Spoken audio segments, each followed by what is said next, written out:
A few months ago, we released a video where me and Joe talked about our bands and that we were doing a debut gig together where we were going to do our debut and they were going to do their debut and we were going to do it at the same gig. That show is now sold out. Here's how we did it.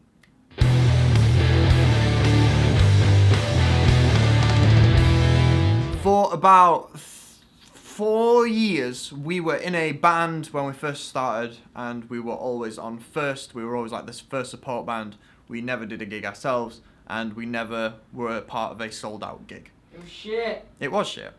And now we've started 2 new bands, organised the first gig, and it has sold out.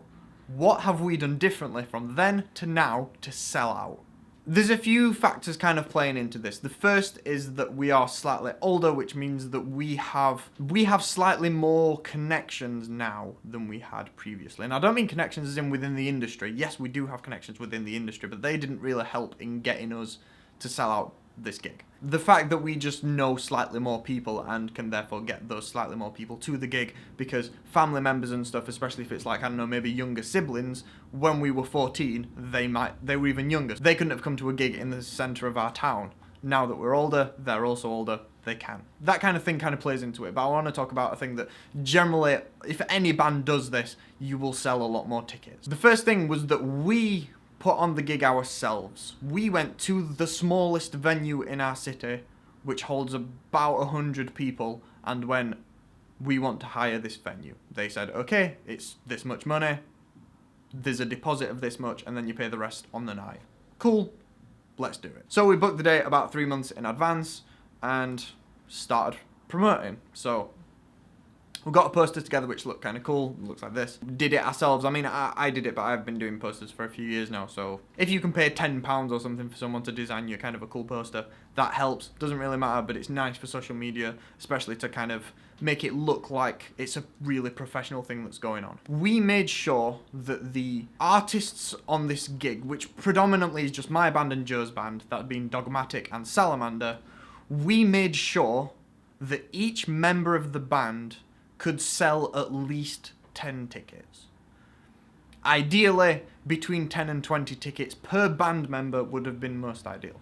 If you can get it so that everyone who's going to be playing your gig, or at least the main 2 artists that are going to be playing your gig, bearing in mind because you're renting the venue yourself, you can put yourself on last. You can put yourself as the main artist, especially if this is your debut gig. That's pretty cool. If you can get every single member of the, say, top 2 bands to sell between 10 and 20 tickets, so that's 4 members per band, that is between 80 and a fucking ton of tickets. Like 80 to 160 tickets, depending on how many people sell. That is a very large amount of people. So if, for example, the smallest venue or pub or whatever in your city held between 80 and 100 people, and you had 2 bands, both with 4 members each, and each band member sold 10 tickets, that's 80 tickets sold there and then, job done. When you put it like that, it sounds kind of easy. All you have to do is get an amount of people to sell a very small amount of tickets each, and all of a sudden that's a large amount of tickets. That sounds kind of obvious, but there's something that kind of plays into this that you have to do, otherwise none of this works. You have to not do a lot of gigs. We made a video about this a very, very long time ago about how to sell more tickets, and the gist of the video was do maybe per city 1 gig per half a year. If you have, as you as an individual have about 10 people who might want to come and see you at a gig, if you make it so that all of them have to come to 1 gig because you're only doing 1 gig in that city that half a year, that means that you will sell 10 tickets for that 1 gig. If you're doing 4 gigs a month, 2 gigs a month, whatever, that means that those people can kind of pick and choose when they come to see you, because they're not going to come every time. A really dedicated family member might, but on the whole, someone who you're trying to make an actual fan of the band will not come to every single gig. That's just never going to happen. It's unrealistic. So make it so that all of those kind of casual fans or potential fans, make it so that they have to come to 1 gig together. The only way to do that is by not doing as many gigs. Yes, it might seem really, really cool to be able to go, I'm going to do a load of gigs. We've got this opportunity there. We're going to be supporting this band. They've got a pretty good audience. We're going to be supporting this band. They've got a pretty good audience. Could be doing a gig at this venue. It's normally quite full. Or we're going to do this. The only problem with doing that is that not only will you not be able to bring a lot of people, so the people putting on those gigs won't have a very good impression of you as a band because you can't sell tickets. Generally, from a business point of view, it only makes sense to put on a band if they can sell tickets. If they can't sell tickets, you put them on first because it doesn't really matter. That's kind of a harsh side of the industry that exists. Not only are you on first, people coming to see the headline band might not have turned up yet. So as much as the venue may normally be full, you may not get to play to many people whatsoever because you're going to be on first. There's kind of this circle that you then get into where you're like, oh, that gig wasn't very good, but the next one will be good. And then you book more gigs because the more people you get to play in front of, the more people that you could potentially make into fans. And you end up in this cycle of just playing gigs and gigs and gigs, and you don't go anywhere. That is... How many bands would you say, Joe, that we've run into in the past, say, 4 years that have got stuck in that cycle? 421. 421 bands, in our experience, have fallen into this trap. Probably more than 421, actually. Yeah, there's tons, especially ones that we've only seen once or whatever, and have fallen off into the abyss. A lot of this is about creating an illusion that your band is far cooler than it actually is. A really good way of doing that is by selling out your debut gig. That's a cool thing to kind of be, our debut gig is now sold out. That's kind of a cool thing to say. Not many bands can say that. So if you can be a band that says that, that's really, really good. If you can present it so that every gig that you have ever done is amazing, whether that's because you're putting it on yourself and are able to fill it, because the bands that you are choosing to play with, you are talking to that band and saying, look, we're on about putting on this gig, we're going to hire this venue out ourselves, we're taking the risk, we're going to pay the money. We want you to play with us, but we do need it so that you as a band can sell about 50 tickets. Is that cool with you?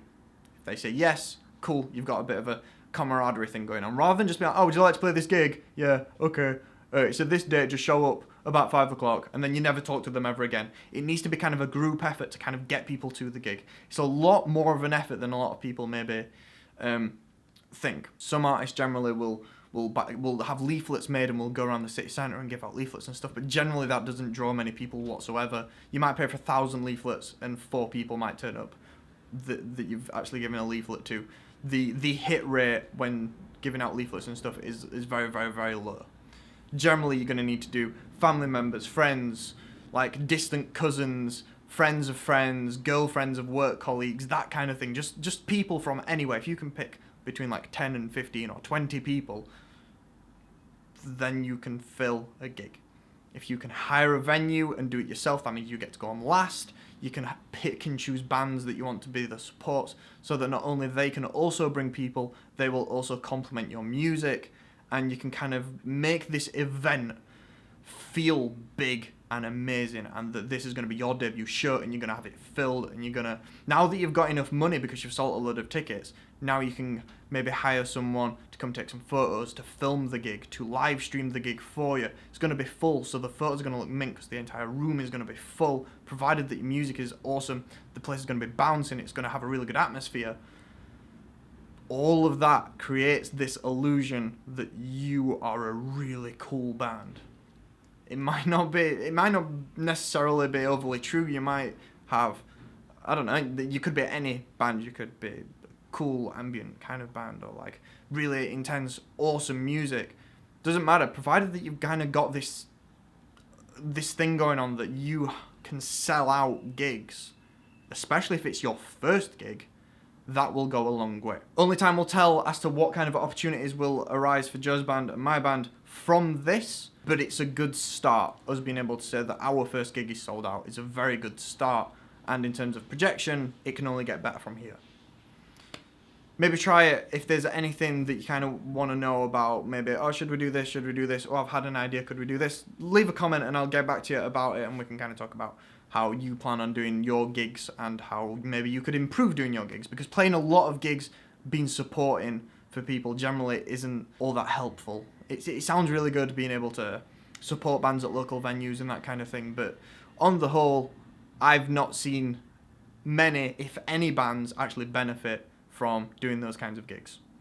So get in touch if there's anything that you kind of want to know, or we can just have a chat about doing gigs and whether or not you can sell out your debut gig. Have I missed anything? No, just Don't be a waste man. Don't be a waste man. Can you tell Joe's gotten into grime? If you want to see more videos from this series, click on that side of the screen, and if you want to see our best of playlist, click on that side of the screen. Thank you very much for watching. Maybe we're going to film the debut gig or get some footage or whatever for it. If we do, you will find out at some point. Thank you very much for watching. Have a good week. Say bye. Bye.